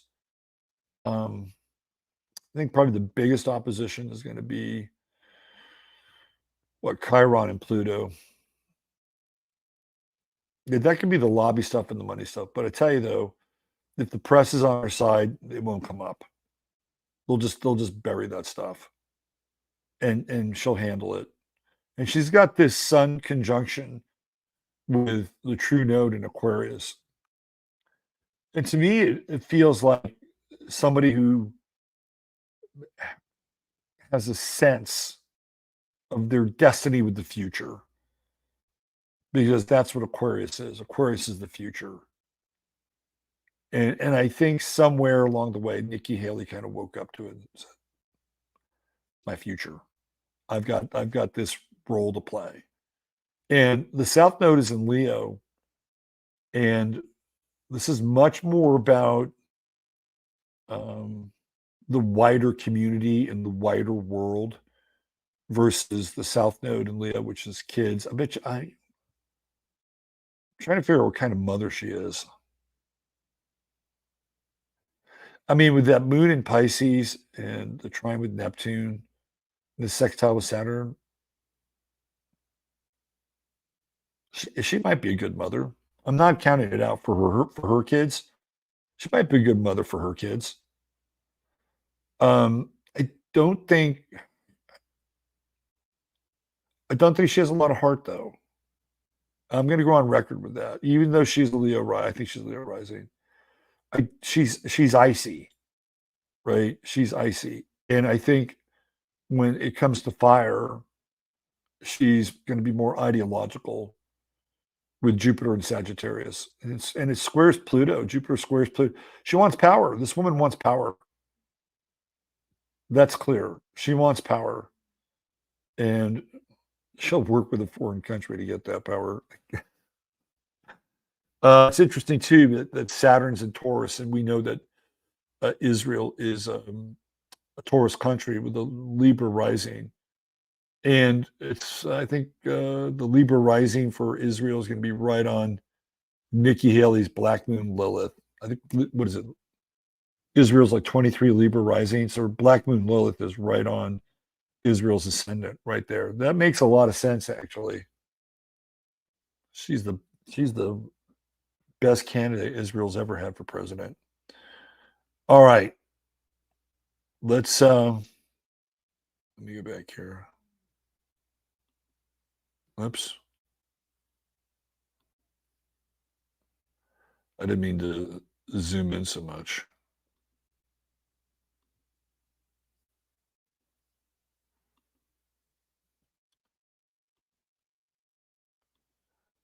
Okay, so in summation,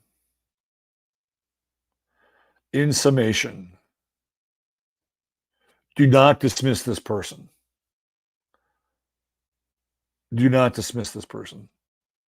She, especially with Pluto on her sun, this is somebody who is driven, who wants to become president of the United States in the worst fucking way. And she has some power behind her in terms of people backing her. And with Pluto conjuncting the sun, is this election going to be a day of destiny for Nikki Haley? Are the stars going to be aligned to be in her favor? If they are, that means that Donald Trump will not be in the running come November. But even if he is, and somehow he does become president again, she's not going away. I would not be surprised she gets a place on his cabinet. Hell, he might even name her vice president. Might even name her vice president. Although there is talk of Tucker Carlson. But even if that's the case, I still don't think she's going to go away. This is, she's got two kites, a mystic rectangle. She has enough tension in her chart. So, especially with Mars, where you probably don't want to fuck with her. And she's even got that. Oh, it's a Mars square to Mercury. Yeah, you probably want to fuck with her. This is somebody who I think would have a real memory of that, and would make sure that she would distribute her own brand of justice.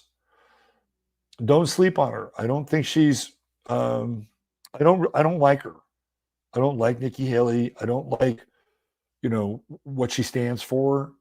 But that said, again, when I look at this chart, this is not an inconsequential chart, particularly with Pluto parking right on her sun on the night of the election. So there you go, Nikki Haley.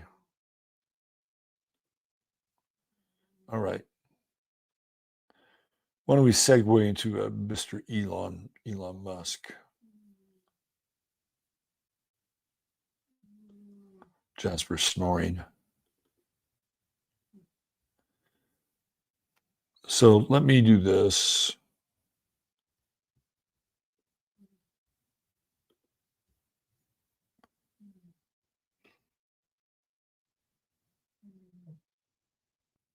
Where is he? He's over here.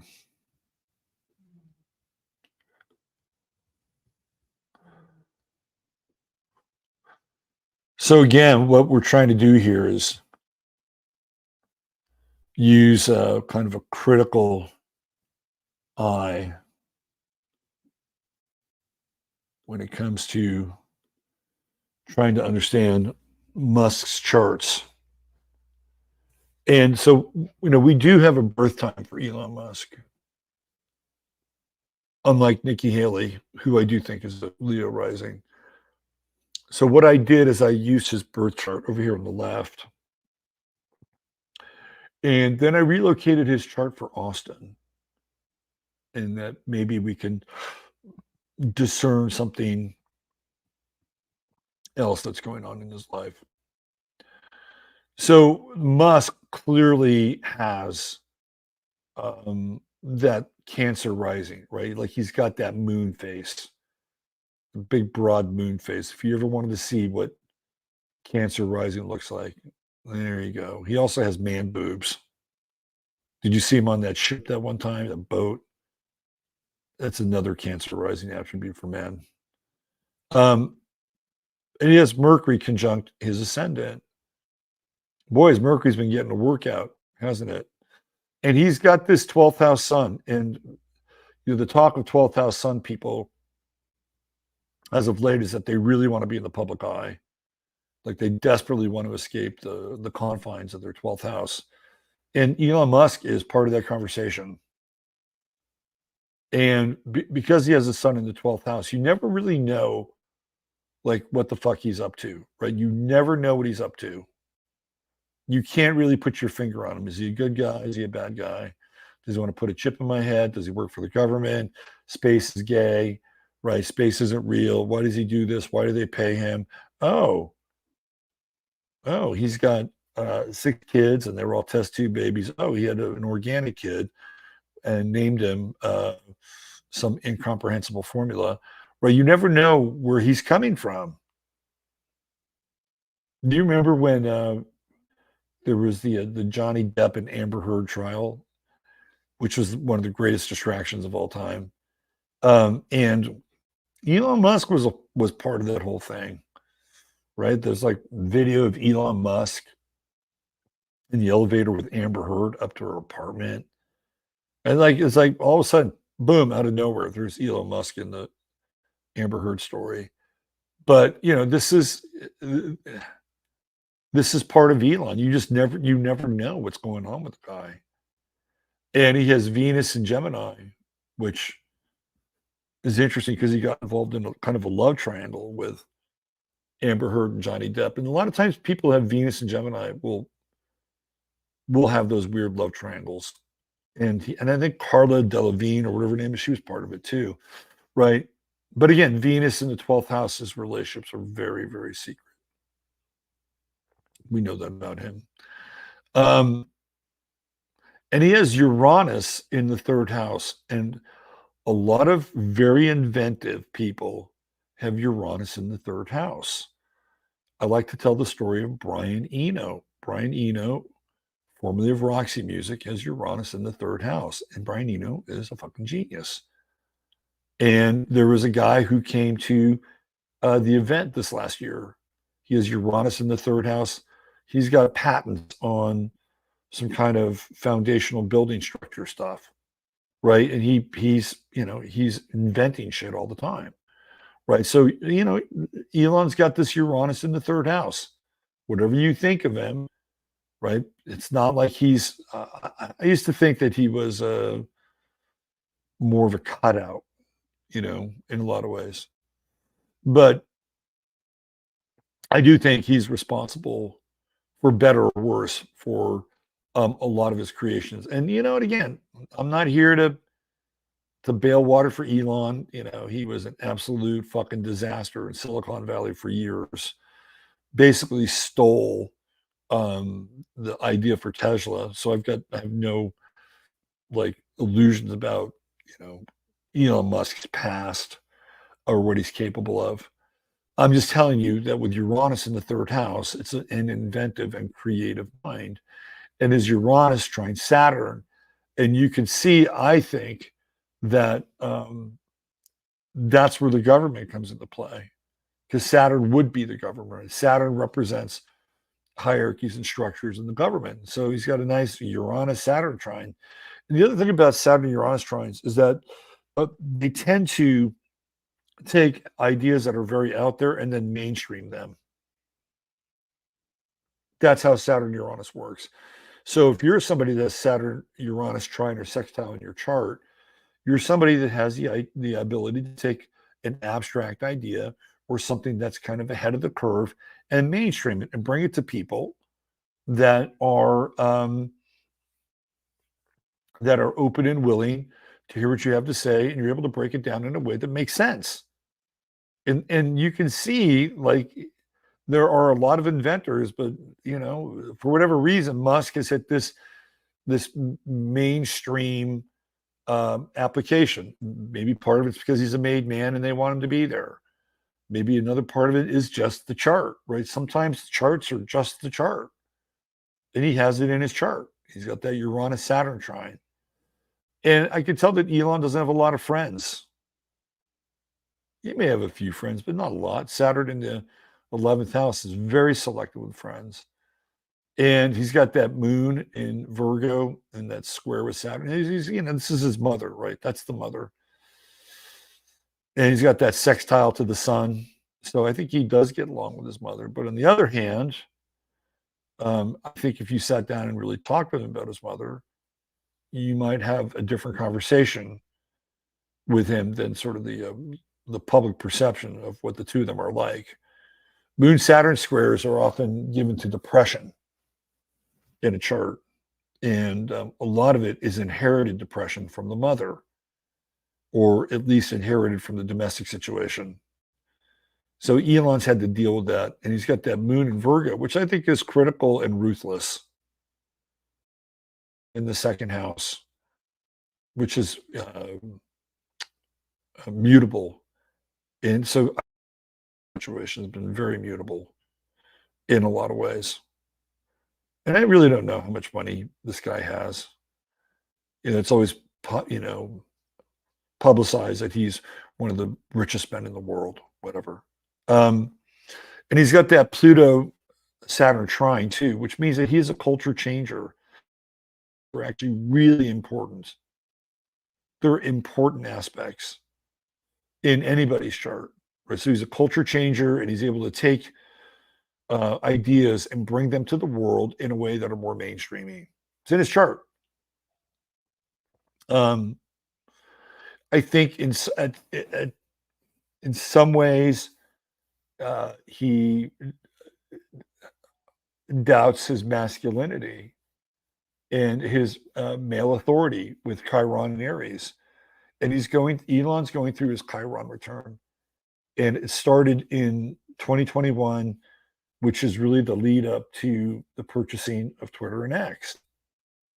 It's a big deal, right? And so his Chirotic crisis happened between the age of 12 and 14. And who knows what was going on in his life in 12 and 14, or what kind of compensation Twitter or the purchase of Twitter was as a result of that. And he's got Chiron square in his sun and Chiron square in his Mercury. And I think this is somebody very awkward, right? Like super awkward. Now, his Chiron does sextile to Venus. So, whoops, what happened there? What happened? His Chiron does sextile to Venus. So I think he does have some empathy and some understanding from people, especially women in his life. And he's got weird relationships. Venus, Uranus trine. He was with Grimes. Like it's a fucking weird relationship. But it's ironic that they actually had a biological baby versus his other kids who are not biological. The other kids are all test tube babies. So I'm just trying to give you some background on this chart. The element of his chart that I'm really interested in is Mars. And it's in Aquarius, right? Mars in Aquarius. So Mars is action. And Mars in Aquarius is action that is unpredictable. It is kind of the flexing of the radical will. And he is here. If you, again, take Elon Musk out of the picture, right? We're just looking at a chart. We're just trying to look at a chart. His true node and his purpose in this lifetime is connected to Mars. And it's Mars in Aquarius. So, we're talking, Mars is the warrior. And in Aquarius, what are we talking about? We're talking about computers. We're talking about cybernetics. We're talking about social media. Elon Musk is kind of here to play that role. Like he is now that he has, see, the thing about Elon Musk, which has been really interesting, is that he had these companies, but he didn't have a platform. And now he's got a platform. And that's where his Mars really kicks in. That's where his Mars kicks in. Now, there are a couple of things going on here. Number one, his Mars is hidden, it's occulted, it's in the 8th house, right? And he will do shit that will be unpredictable. Now, I wonder who he actually owes, because we got a Mars Neptune square. I bet he owes somebody something. But he's got this Mars Jupiter square. Anytime we get into Jupiter squares, what do we see? We saw it in what's her name's chart, Nikki Haley's chart. Those are risk-taking, gambling aspects in a chart. Go big or go home. That's usually what happens with a Mars Jupiter square. Go big or go home. So Musk goes big, right? And then he will bleed. He'll bleed. The Mars Neptune square, whether it's cash, he'll bleed. But I think this is interesting. His Mars is really interesting. And it's conjunct his vertex. And that's the second ascendant, right? So you're going to find out more about who you are through the vertex. And he's had Saturn going through his 8th house for a while. Started off, yes, Saturn was in Aquarius at the beginning of the year, wasn't it? It went into Pisces on March 8th. So he had Saturn going through his 8th house while he was purchasing X. Like that's Saturn trains in the 8th house is a big fucking deal. It's one of the biggest transits in the zodiac, right? Because you have to go through a death. That's the nature of it. And he's going to have Saturn opposing his moon. That's going to be very interesting. That's going to take place next year. And I wonder what's going to happen to his mother during that time. We're going to see what Elon Musk is made of. We're definitely, you know what I think though? I think this dude is going to surprise people. And he's going to rise to the occasion because Saturn's going to trine his sun. It's going to trine his ascendant, and it's going to trine his Mercury. He is going to have opposition with the moon, and he may get his cage rattled. But I think he's going to lock down. And I don't think this is a guy who's going to back down. Like he's kind of pot committed now.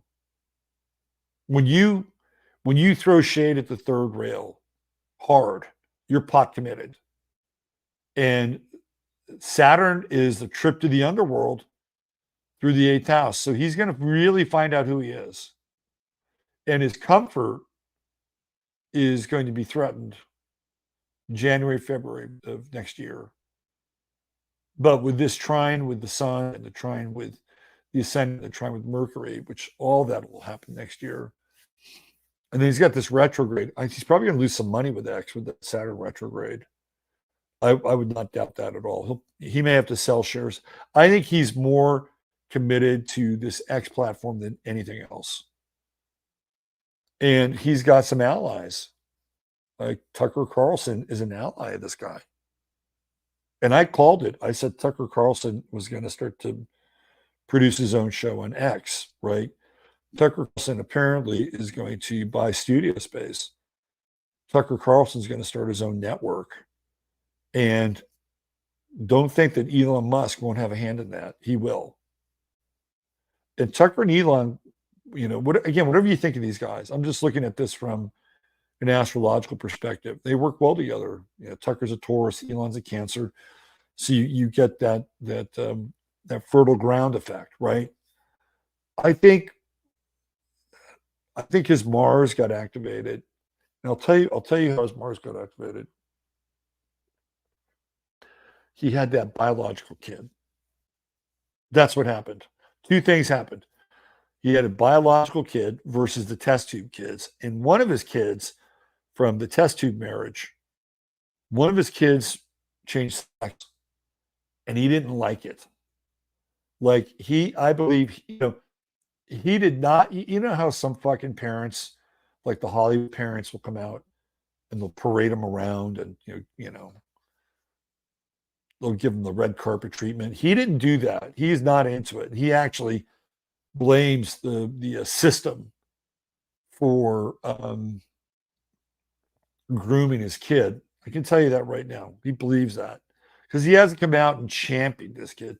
So you had a kid who flipped, and then he had a biological kid. And I think the biological kid changed his life. Like, I think he woke up to something.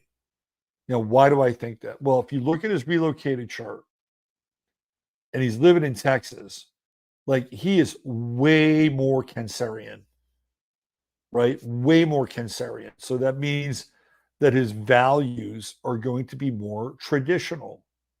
Bottom line, right? The relocated chart matters. It matters. So he's way more invested in traditional values here. In the natal chart, he's kind of off in the ethers, and who knows what he's doing in the 12th house. But it's interesting too, because Texas is also a very kind of fourth housey place in a lot of ways, even though it's a Capricorn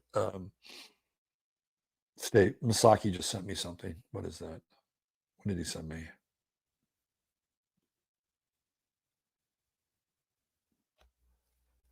Oh,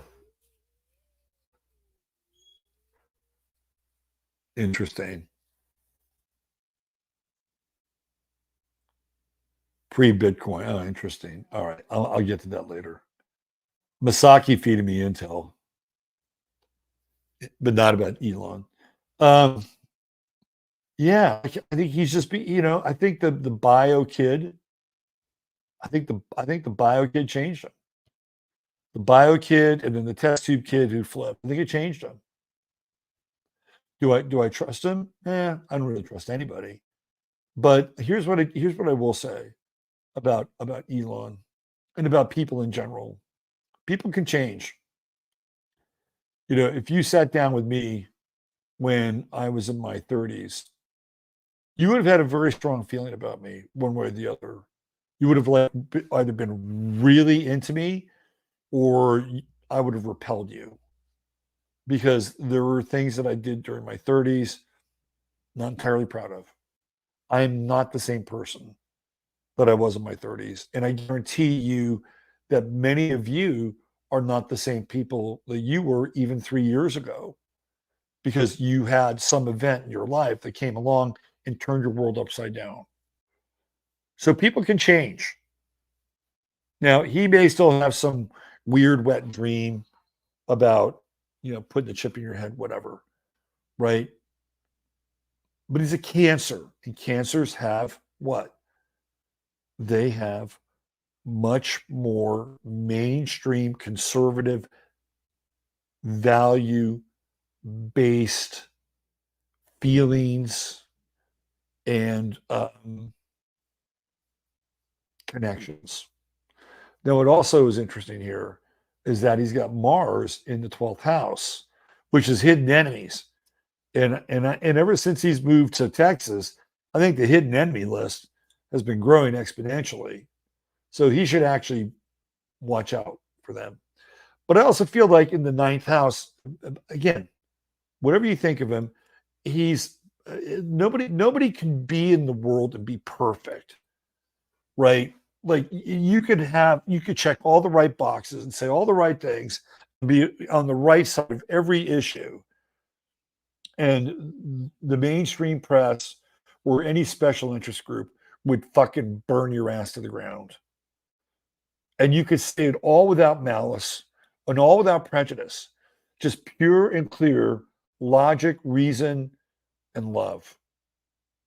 And it'd burn your ass to the ground, right? So when you get into these spaces, right, nobody, first of all, nobody has really that we've ever seen challenge the status quo in that way. and be able to do it with reasonable success. In most cases, they're absolutely ruined financially, and they're trying to do that with Musk.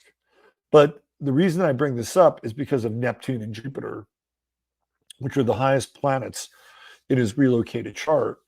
And Neptune is Neptune's exalted in Sagittarius, and he has a double exaltation with Neptune in the ninth house. So relocated, especially here in Texas now, not California, relocated, he's got a bigger spiritual mission, right? Truth, or should be the guiding principle of this chart. And with Neptune, it's kind of like, okay, well, there's a high standard and high value to live up to here. Now, whether he does it or not, we'll find out. We will definitely find out. I just think this is an interesting chart. And you can tell that he's focused a lot more on X than he has on his fucking stupid looking truck or even SpaceX, because he has Saturn in the third house, which is communication.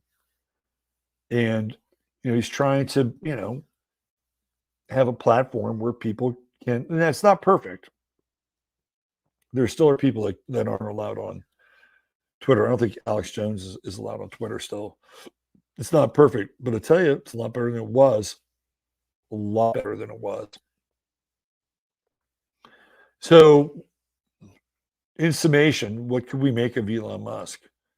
I think he's somebody that's gone through some deep changes, particularly with his family, particularly with his offspring. He's going through an even deeper change with Saturn going through his eighth house, which is dealing with powers behind the scenes, the underworld, right? He is, for all intents and purposes, what I would call a cyber warrior or an Aquarian warrior. This is what his role is in this lifetime. Is he perfect? No. Nobody's perfect. But I can tell that there's something going on in his chart, and his values have been recalibrated here in Texas. Right here, he's much more of, in some ways, he's much more of a human here. In fact, I think he lives in kind of a small house, like a 1,300 square foot house or some shit like that, right? And he's been down to the border, right, which is all very Cancerian stuff and dealing with, issues around home and homeland. Anyway, it's an interesting chart. And he's got goals and aspirations up here. Whether or not he's going to be able to fulfill them, pull them off, well, we'll see. We'll see. I will say that I was way more dubious of him 3 years ago. Like, I felt like they were grooming him to be the next Bill Gates, and that they had to have like a point guy for nerds. But I feel like, unlike Gates, that Mars in Aquarius is so unpredictable in a lot of ways that you can't really say one way or the other, or predict one way or the other which way Musk is going to go. So anyway, there's a deeper look back with Elon Musk and his chart. All right. So maybe what we'll do, what time is it? 8:43, and I started at what, 6:30. So why don't we do this? Why don't I do a little nod for True Hemp Science right now, and then I'm going to bring up this this Civil War chart, which is interesting. So let me bring up the banner right here, and let me do a quick True Hemp Science plug-a-roo.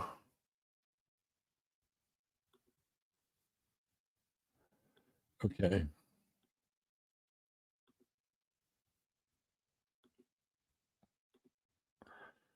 All right, so True Hemp Science is the only sponsor of the show, besides me, Robert Phoenix.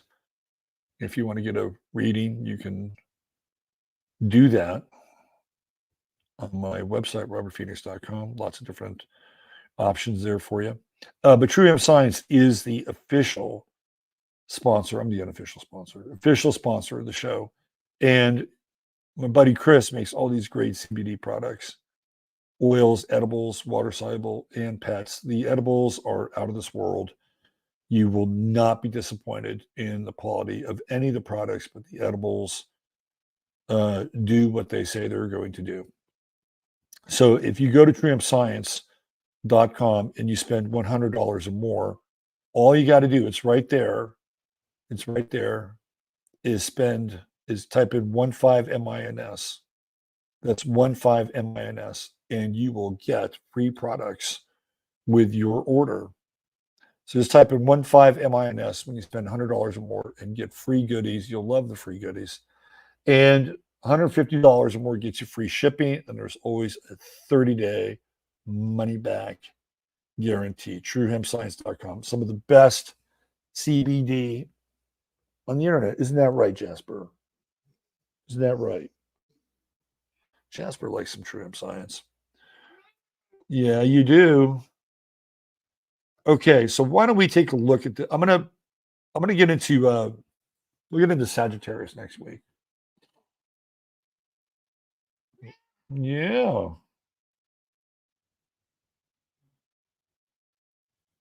Yeah. Let me find my Civil War chart.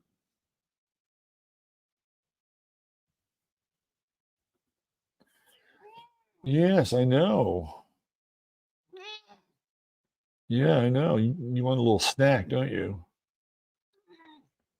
Yep, I know you do.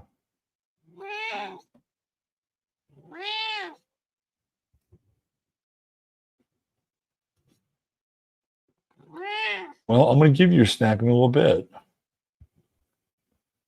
I know you've earned your keep.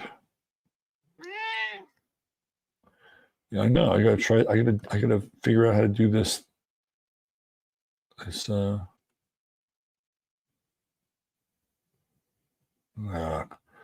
it's challenging because normally I could just. What are you doing? Are you taking over the show? You're taking over the show. Yeah, well, I love you too. I love you too. But don't give your butt to the crowd. They don't want to see that. Don't give your butt to the crowd. Now you're messing with everything. Jasper wants a hug. Hold on. He wants a hug. There you go. Jasper needs a hug. Yeah. Yeah. Okay, you good? All right. All right. Oh, you're back now. Hold on. There we here. No, what do you want? You want food, don't you? You're not going to let this show go on unless I give you food. This show's being hijacked by my cat. Have you seen this? Are you watching this? Oh, I got it. Got it. The furry face of terror. The furry face of terror. It's you. All right. Whoops. Let's do this. I want to just take a look at this Civil War chart. Let's get rid of this banner.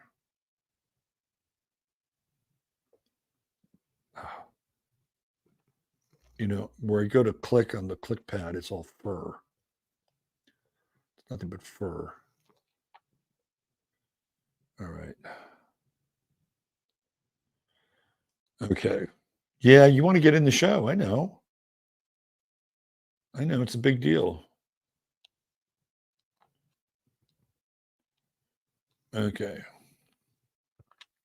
So I just wanted to bring this up because a couple of weeks ago, I was talking about the Crusades and I was talking about Neptune-Saturn conjunctions. And